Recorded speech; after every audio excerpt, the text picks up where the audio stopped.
Television.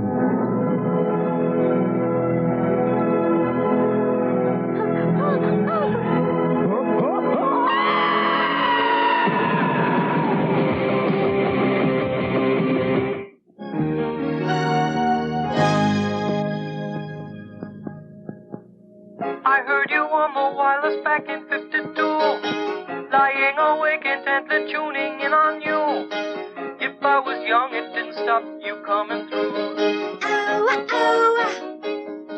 MTV started operation in 1981 by playing this video by the Buggles, called, very prophetically, Video Killed the Radio Star. MTV was set up so that record companies would have a place to show the videos they had produced as commercials for their artists. Most videos are not made to be sold, but to help sell something else. They advertise and sell CDs and tapes.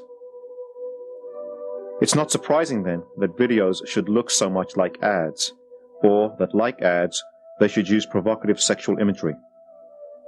In fact, it's sometimes difficult to distinguish between ads and videos, as in this Pepsi commercial that imitates a Robert Palmer video. The biggest challenge that advertisers face is what they refer to as clutter and noise, the thousands of other commercials that bombard us every day, clamoring for our attention. The challenge is to make your ad stand out from this competition. The ad makers from Madison Avenue know that one way of breaking through the clutter is to use powerful sexual imagery. These images stand out in a crowd and help establish an important link between consumers and products. The makers of rock videos have learnt this commercial lesson well. This Duran Duran video from 1983, Girls on Film, shows how sexual imagery was an important part of music video from the start. However, saying that videos use sex to sell only takes us so far. The much more interesting question that we should ask is, what is the story about sexuality that videos tell as they try and sell us CDs and tapes? There can be many different stories told about sexuality by a society. Indeed, every culture has to tell some stories around sexuality, as it is an inseparable component of human existence. Sexuality is part of being human. The real question that we should ask then is, who gets to tell the story of sexuality in music video? The credit lists of videos tell us that most of them are written and directed by men. Aerosmith videos, for example, are directed by a man named Marty Callner. Just so there's no mistake about it, this is our director, Marty Callner, who's directed 13 of our last videos for MTV. As we can see from the MTV Music Awards, the Aerosmith team, like that for many bands, is entirely male. What kinds of stories come out of this male commercial culture? Where is inspiration drawn from? If we look carefully at Aerosmith videos, the answer is pretty clear. It is the sexual dreamland of these men, based, it seems, on a cyberspace of adolescent fantasy that drives this vision.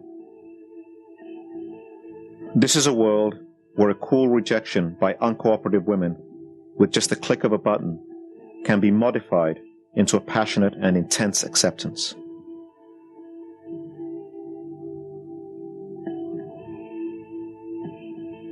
Or where schoolgirls sneak out to enter amateur strip contests and go skinny dipping with a stranger they have just picked up.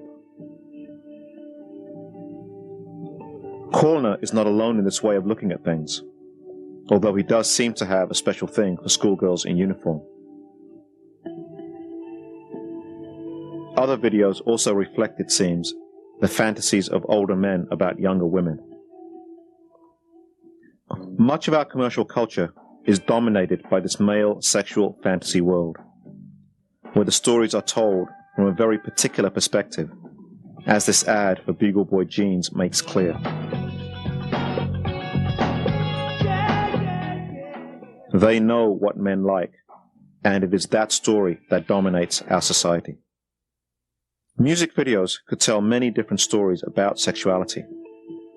For instance, there is a story told about male sexuality in video. This is important to look at also, but we're going to focus on the story of female sexuality that is told by the male authors of our commercial culture. As we examine this story, we should keep in mind whose stories are not told, whose visions of the world we do not see, who is silenced in our culture. This story of female sexuality is not limited to rock videos, but is told in thousands of commercials every day, like this one for Jordache jeans, or this one for Aviance Musk. The story is recounted in TV programs on many channels.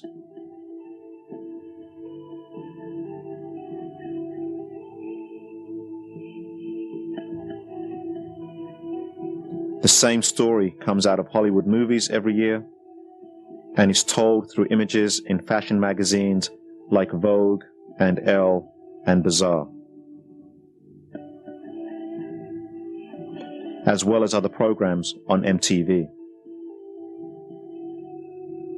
The same story is also told in many kinds of music videos. Videos for country music, in hip-hop and rap, in videos for Latino audiences. Indeed, MTV is no longer the only or the major outlet for showing music videos. VH1, also owned by MTV Networks but aimed at an older audience, shows many videos.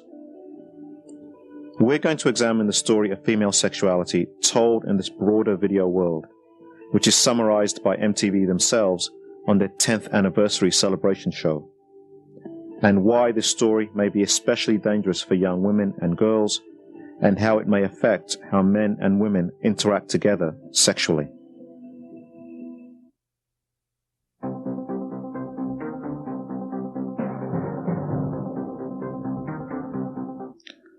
The story of femininity, that is, what it means to be a woman in this culture, is told through the mythical figures of the women of the dream world, and the basic techniques by which they are introduced into videos are fairly easy to identify. For instance, they can be presented as members of the band, either as musicians or more likely as backup singers, lip-syncing the words sung by someone else, perhaps less glamorous. When not directly shown as being involved in the production of the music, they can still appear as dancers. Their main function in these videos is to be looked at.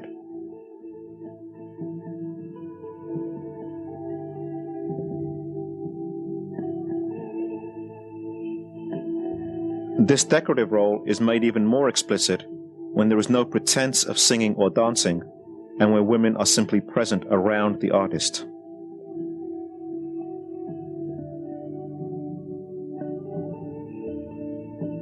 It is carried to extremes by artists like Tupac Shakur, but he is not alone in this. Here, the geriatrics of rock, the Beach Boys, are still at it in the 90s, surrounding themselves with bikini-clad young women. An extension of this is to have women become part of the audience as they watch the band perform. Sometimes, unable to control themselves, they run onto the stage before they are carried away by bodyguards. An often used variation of this is to intercut shots of women into the band performance. Perhaps the most popular way, though, of getting women into a video is to show them as part of the story or subject of the song, although many times the connection is not too clear. Because the story told about femininity is very narrow, not any woman has a place here. This young woman, coming to audition for a Van Halen video, will learn this lesson quickly.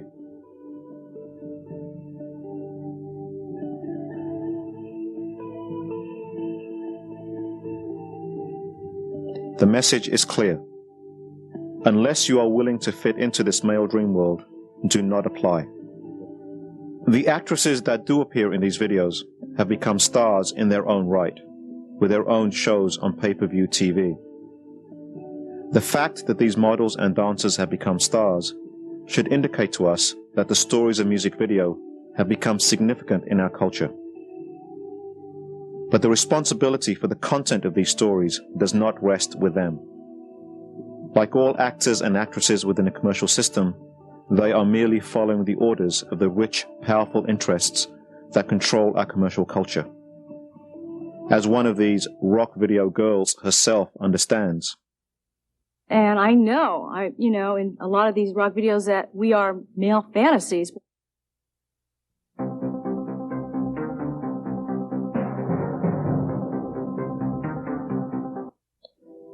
What is it that motivates these fictional creations of video makers, the women of the dream world? What is their most characteristic behavior? This is not a difficult question to answer. In music video, it seems that all women are interested in sex with any available man. Their behavior is that associated with one of the central mythical characters of male sexual fantasy, the nymphomaniac, the woman who is always sexually aroused and constantly looking to satisfy that arousal. So powerful is their lust that they attack men, even in situations where their lives may be at risk. They corner them so they have no choice but to submit. Ripping off men's clothes, female sexual desire devours men. But this is also a dangerous world for women, for there are other women in competition for these same men, and these women will fight violently for possession. It is a world characterized by competition between women for men.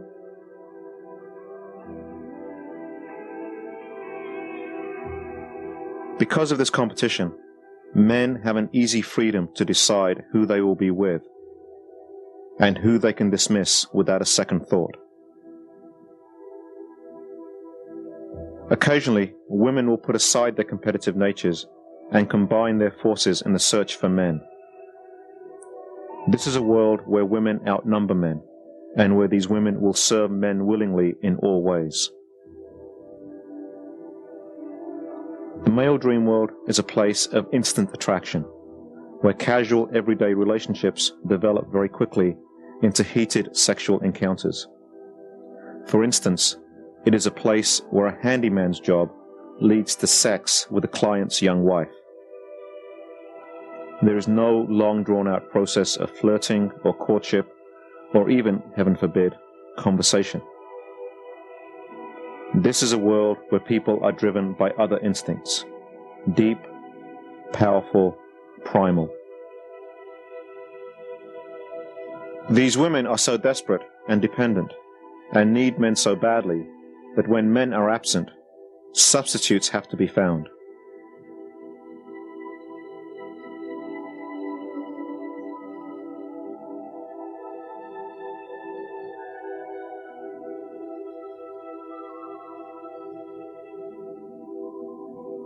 Being nymphomaniacs, of course, almost anything will suffice as a substitute.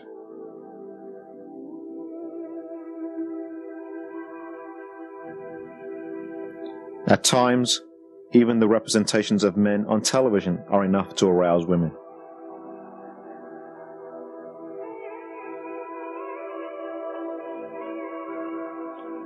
When males and their substitutes and representations are absent, this is really a bleak world for women.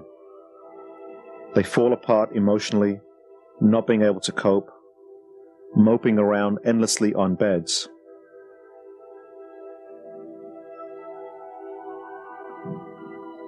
Until, with a phone call, a man makes the world secure again, even if only temporarily. Apart from telling us that women are in a constant state of sexual arousal, what other stories do the makers of music videos spin for the culture? For example, what activities do these fictional characters engage in? Given their natural turned-on state in music video, the women of the dream world spend a lot of time getting in and out of clothes, making sure that should a sexual opportunity present itself, they are ready, either stripped or dressed for action. Being nymphomaniacs, they will be looking for opportunity and stripping down anywhere, even in a phone booth on a snowy day. Or they will get the urge when they see a photo booth.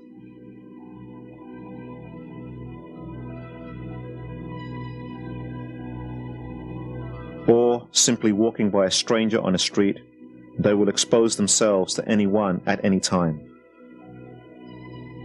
Other times, they deliberately leave the curtains open so that peeping toms like Rod Stewart can watch them. Once they are ready for action, they are attracted by the magical activities of no talents like Luther Campbell of Two Live Crew to attend wild parties where there is lots of dancing and a chance to expose their bodies. Dancing for watching men, especially on tables, seems to be a particularly enjoyable activity for the women of the dream world. Oftentimes, these parties take place by swimming pools or at the beach. The funny thing about these parties is that there always seem to be a lot of women available. But then we have to remember that this is a fantasy dream world where anything is possible. Imagination is the only barrier.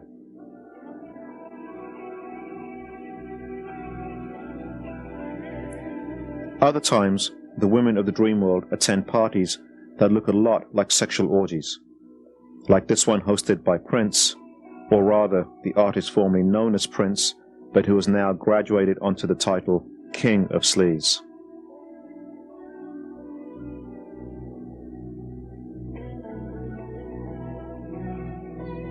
Looking at these scenes, we always have to remember whose dream world this really is.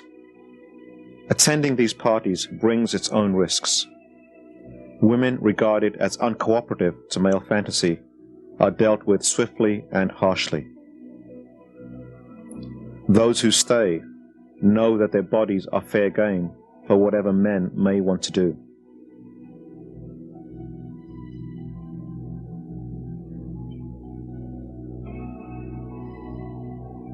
In the story told here, the ultimate aim of a woman is to hook up with a man. Sometimes this means sharing him. Other times, a woman may be lucky enough to get the undivided attention of a man, although the risk is there that after he has finished with her, and left her tired and exhausted, of course, he will leave for his next important appointment. This is a very hard and demanding schedule for the women of the dream world to follow, and means that at the end of the day, they have to unwind and clean up. And not surprisingly, we are shown them showering and bathing. So concerned are they with cleanliness that they seem to be drawn to water, dancing while it cascades on them from all directions. These images, of course, are not accidental, and are tied up with the male adolescent fantasy of the wet t-shirt contest, which here takes on varied forms. When the women of the dream world do consent reluctantly to wear clothes, they wear, of course, what boys would like their fantasy women to wear. A favorite item of visual clothing seems to be some kind of lingerie, especially stockings and garter belts.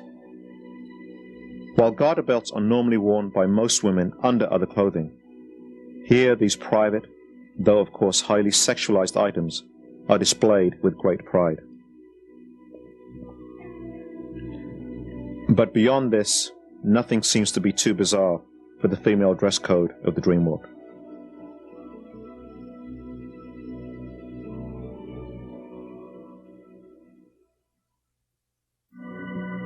What do these fantasy women do in the dream world?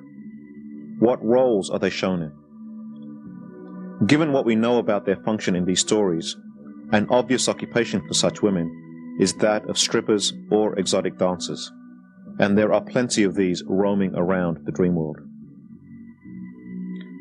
The story of the dream world tells us that all women, deep down, have a desire to rip their clothes off like a stripper, even school teachers.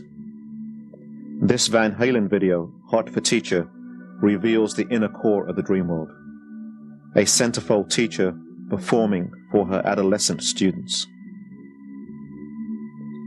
School days are a rich source of fantasy for the makers of music videos, with school teachers and school girls playing important roles. There are many other characters out of male fantasy that populate the dream world. For instance, there are many depictions of hookers and prostitutes, from soliciting strangers on the street to the geisha version shown in some videos. A related character to the hooker is the image of experience and control of the dominatrix. This character, normally complete with whip, is a popular aspect of the dream world. Looking at the other characters that video makers ask the women of the dream world to take on is revealing about male fantasy. For instance, there are a set of stories in some male culture about all female prisons that say something about the tension between control and submission. Other characters also reveal this tension, such as the phone sex operators of men's wet conversations, or the playmate nurse who delivers a sponge bath to an immobilized but smiling patient.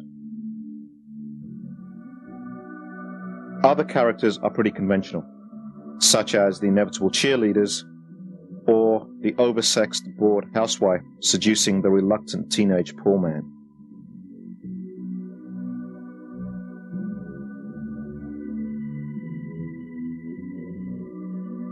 A significant new addition to the cast of characters of music videos in the last few years have been women who like other women. As welcome as this break from the sheer monotony and narrowness of the conventional stories of heterosexuality is, it is significant that this alternative should emerge from one of the standard genres of straight male pornography, the voyeurism involved in watching scenes of lesbian sex.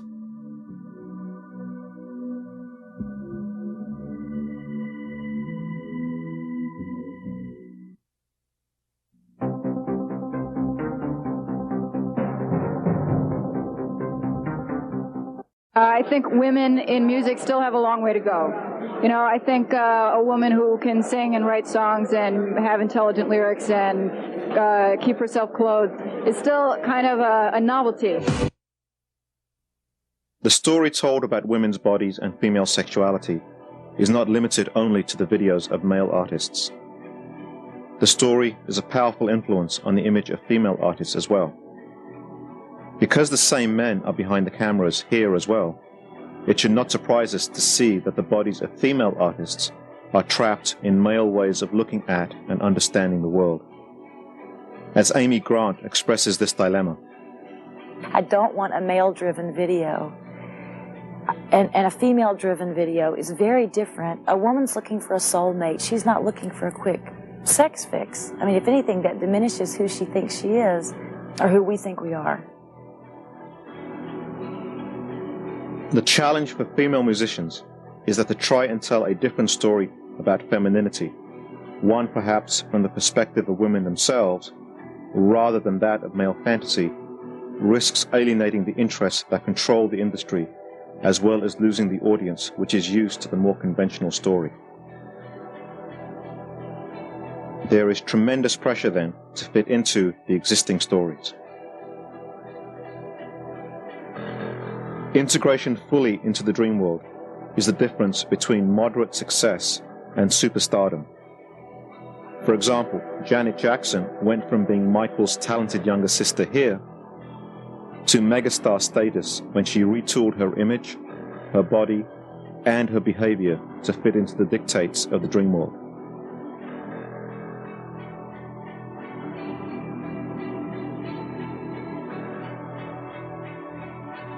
Similarly, the female rap group Salt and Pepper went from baggy clothes and respect to fantasy images and heavy MTV rotation as they reinvented themselves between albums.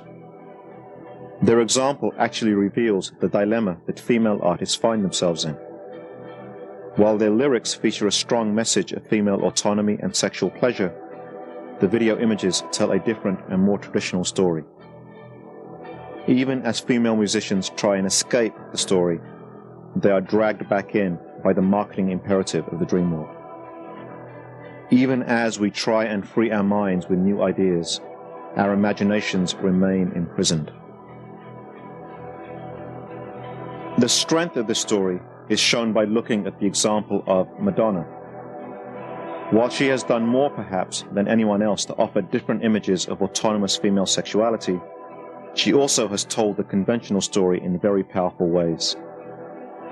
For example, she expresses herself as strongly independent here, but in the same video, she is shown crawling along the floor to a bowl of milk and chained to a bed.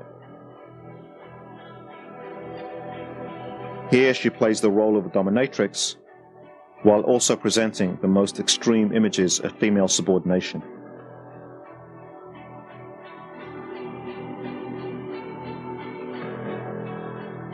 Her descent into the utterly conventional is revealed here, where she rides around on the bed, longing for an absent male, and then making do, like other women in the dream world, with a television image of him. For her, sex is like a bullfight, an injury done by one person to another, in this case a man to a woman, complete with bruises and blood and flight and cowering.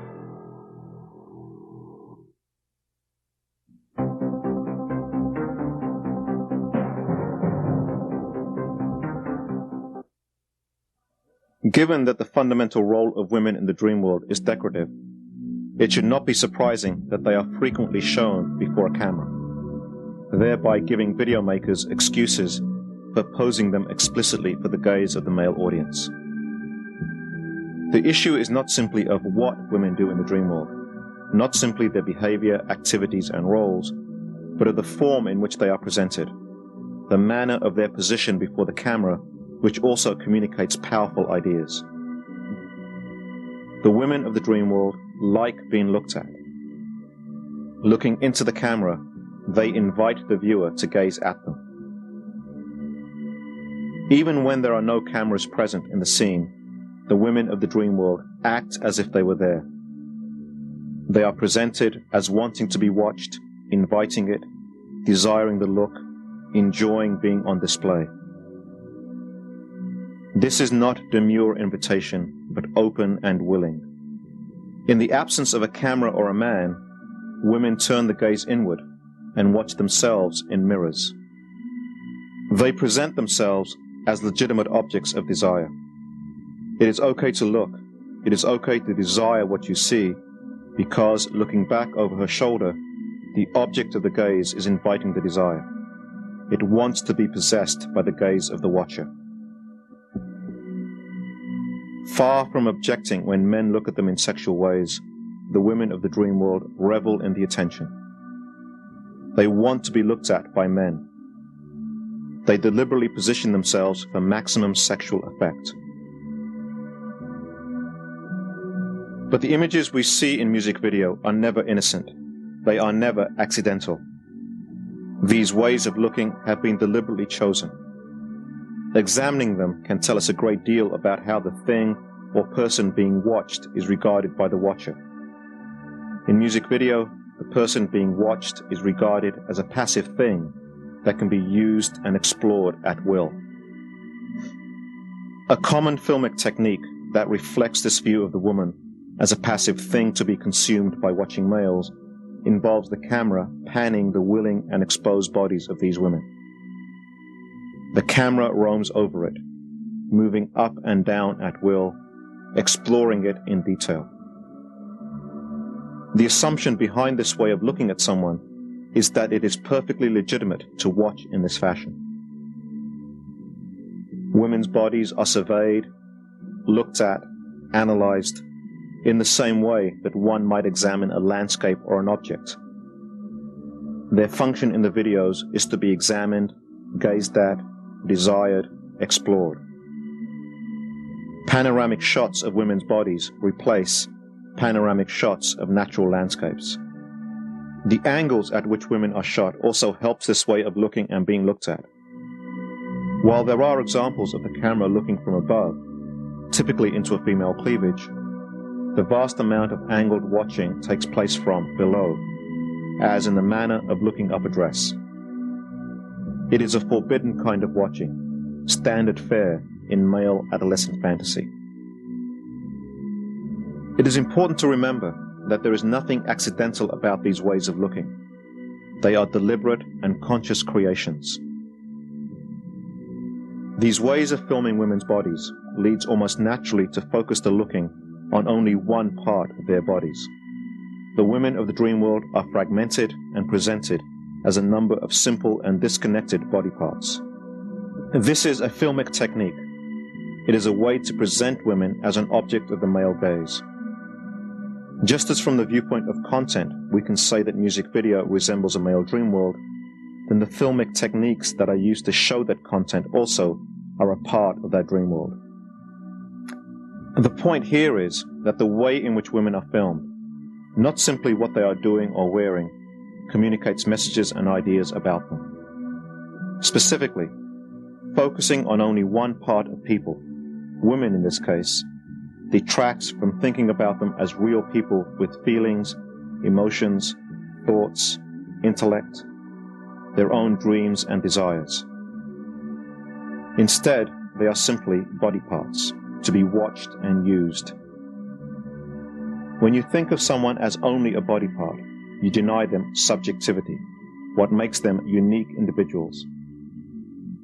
In this case, these ways of filming reduce women to not one part of their character or abilities, but to one part of their bodies. There are conventions here, as everywhere in music video. One of the most popular is the shot between the legs of a woman, her legs framing the action.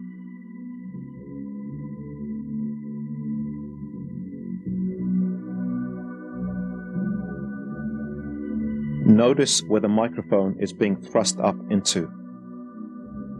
It is important to emphasize that there is nothing inherently wrong with any of these techniques.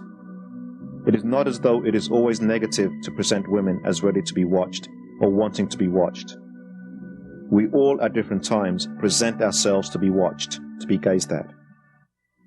Similarly, we all at different times watch other people with desire. Sometimes we focus on one part of the bodies of the people we are watching. To treat another as an object is a part of human desire and human relationships. The problem in music video is that women are largely presented as objects.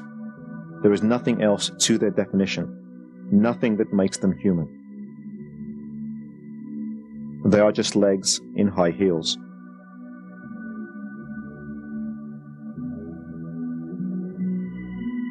This idea is illustrated well in the video by Samixalot, which suggests that the identities of black women especially are linked to only one specific part of their bodies.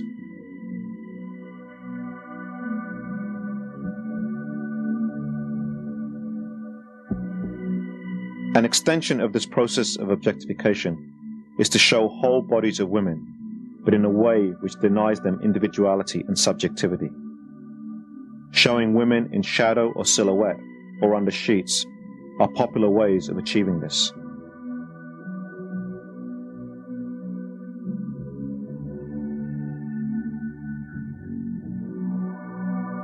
Women are merely outlines, just shapes. There is nothing important, nothing unique inside.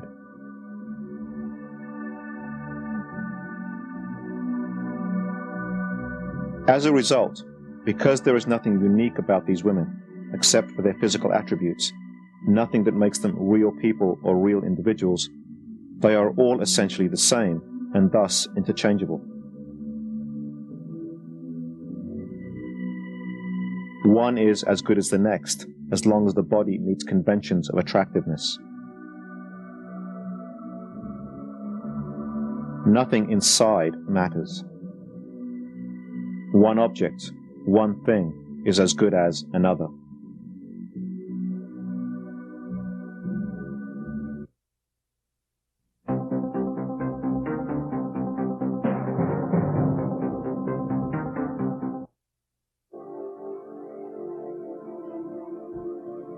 As the women of the dream world lose subjectivity, they become quite literally inhuman objects, almost like robots, empty inside of any real feeling. They are passively on display, open to action by others on them. They become literally objects, lifeless, dead, waiting for the ministrations and actions of a man like Tom Petty to give them life and movement.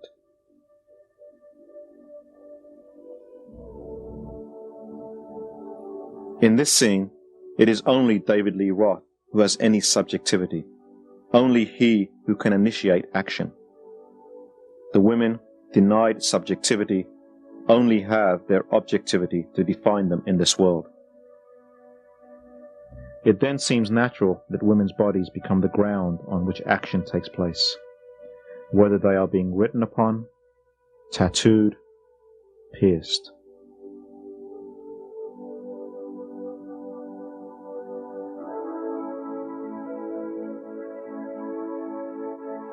Defined in this way, it seems natural for women to be shown behind bars, locked in cages until men are ready for them.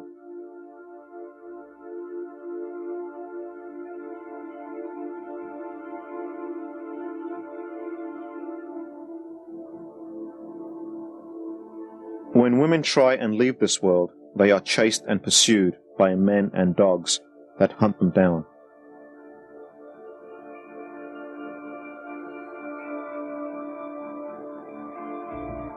They are roped and dragged back into the dream world. But the nature of this chase is quite strange. Although they are being chased, they really want to be caught. Their flight is a fake. They do not really want to leave. Their initial refusal always ends as a desire for the pursuer. Given the stories told about female sexuality and female identity in the dream world, any other conclusion does not make sense. When they say no, they mean yes. They are saying no for the sake of appearance. Their reluctance at male advances is a front for seething sexual desire that wants men to take them. They are teasers who long for rough treatment. The disturbing question is, what happens when men use this story that is told in the dream world to understand their relationships with women in the real world?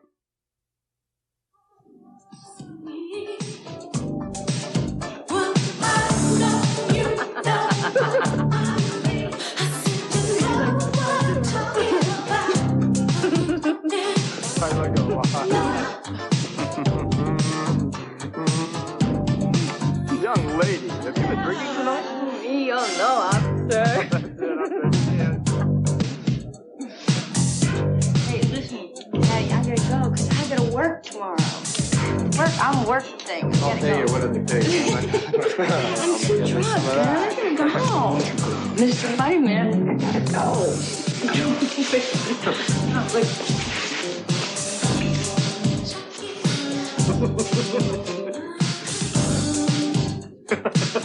Come on. Your day. Hey.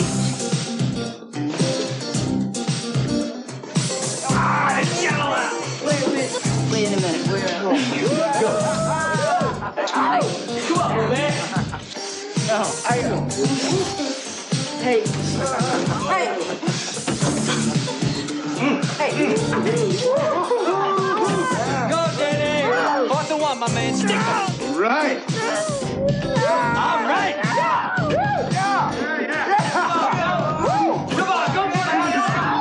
A prominent aspect of the Dreamworld music video is the way in which women are touched, handled, fondled, in a way that presents itself as natural and even willing and deserved on the part of the women. Just as they don't really mean no when they say it, they really desire this type of manipulation by men. They enjoy and crave being displayed, touched, handled, fondled, squeezed, having wine poured on them and licked off them.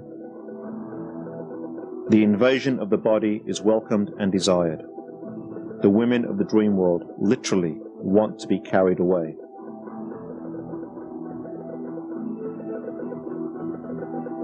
Come on, Dick! Go for it, Dick! Come on, big guy! Smell that new blood, baby!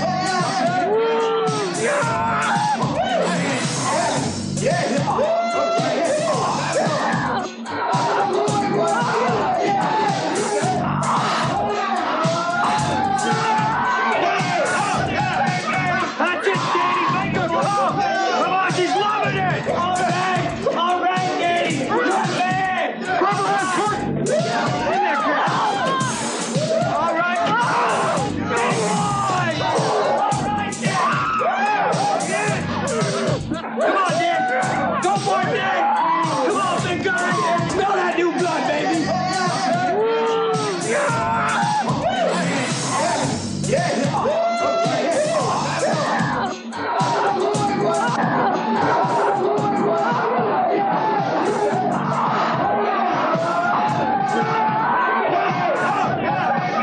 That's it, Danny! Make her come!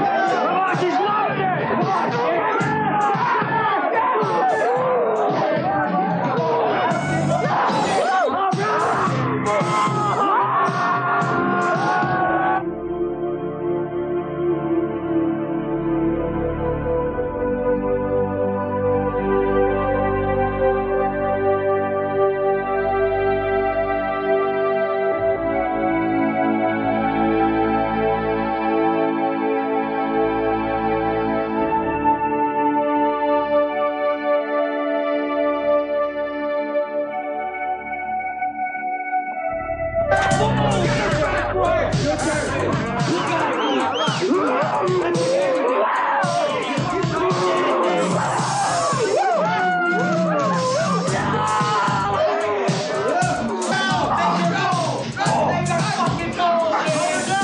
Hold her down! Hold her down! Make her move! Hold her down!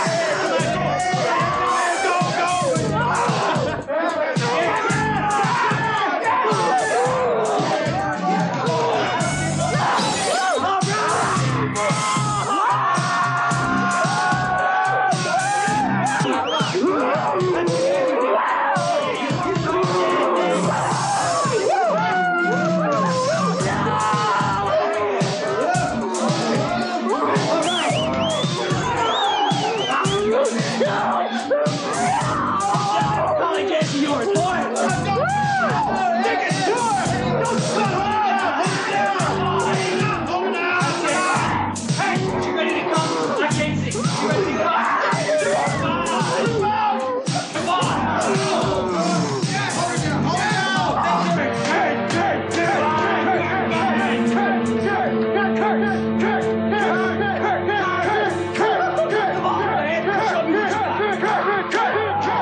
The last 10 minutes of the film showed a rape scene from the movie The Accused that depicted a real gang rape that took place in a New Bedford bar.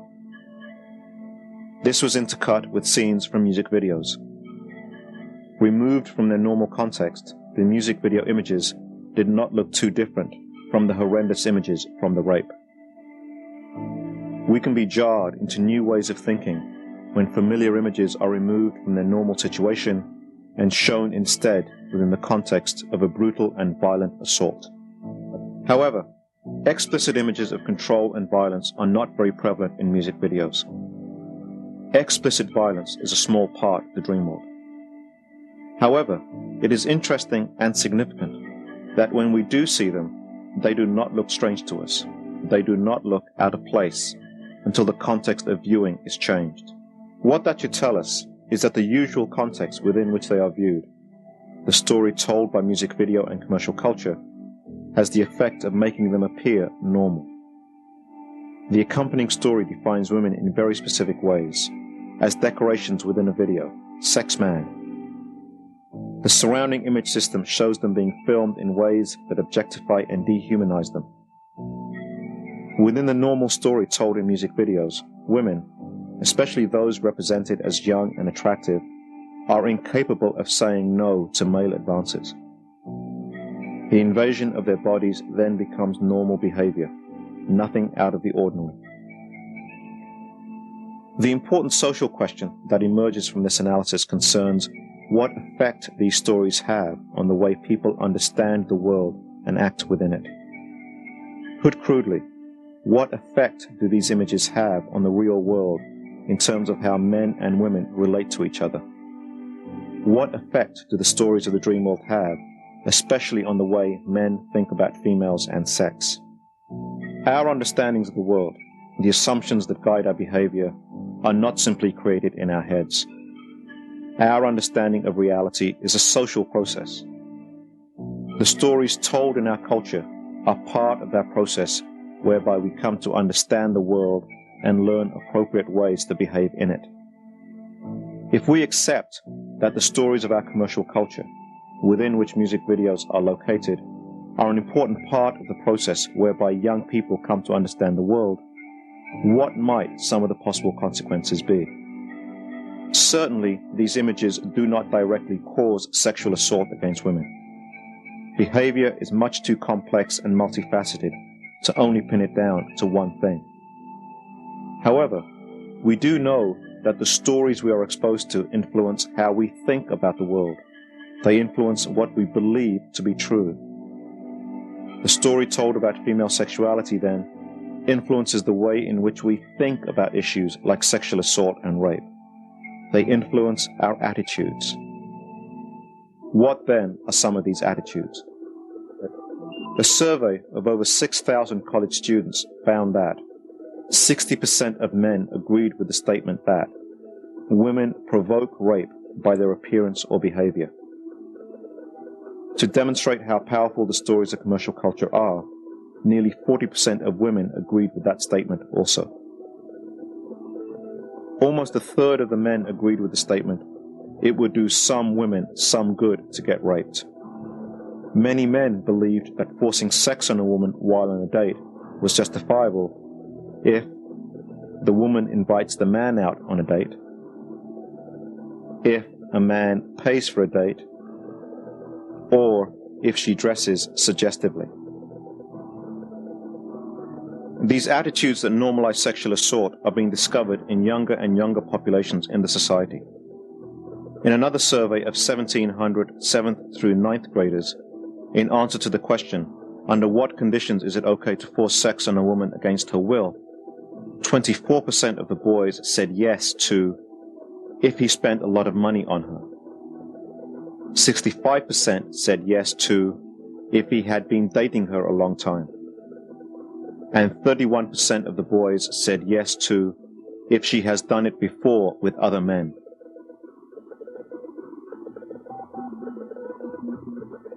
What these attitudes reveal is that the danger and violence is inside our relationships, not outside. It is normalized in our attitudes from a young age. While images cannot cause sexual and violent assault against women, they do cultivate attitudes and values that legitimate and justify the assaults as self-deserving and provoked by the victims. The stories of our commercial culture lead us to blaming the victim. They affect, therefore, how we respond to rape, which is not a serious crime because, as stories tell us, she was asking for it and deserved it. Hell, she most probably enjoyed it. If your understanding of female sexuality is mediated by the stories of music video, then this is precisely the types of attitudes that one would expect that Dreamworlds to cultivate in its male watchers. Further, all behavior is based upon certain assumptions, attitudes, and values. These images and stories, then, do not directly cause rape, but they create understandings in our cultural environment that might encourage certain violent behaviors, influenced by many other things, of course, by some men towards women. We should be careful, however, where we go with these conclusions. Sometimes they lead to demands that we stop the production of these images, that we censor the media to block out these stories. We should resist such easy solutions and remember that the present situation is actually a result of too much censorship already. The censor here is not government, but the market. It ensures that only the voices of commercial and corporate interests are heard. In many real senses, the problem around images of sexuality is not that there is too much, but really there is too little, in that the voices of many groups and people are not heard. Discussions surrounding sexuality, male and female, are much too important for only one group in the society to monopolize that discussion through extreme fantasy images. What the culture needs, especially now in the age of AIDS, is more diversity and honesty in talking about sex, not less. Rather than calling for censorship, the demand should be for more democratic access, so that the fantasy images do not work their influence without other stories also being told. Fantasies are fun, but sometimes the line between fantasy and reality is blurred. The images of the dream world in that respect are not innocent. They are not just images. The stories they help to tell are implicated firmly in the gender and sexual power relations of our society.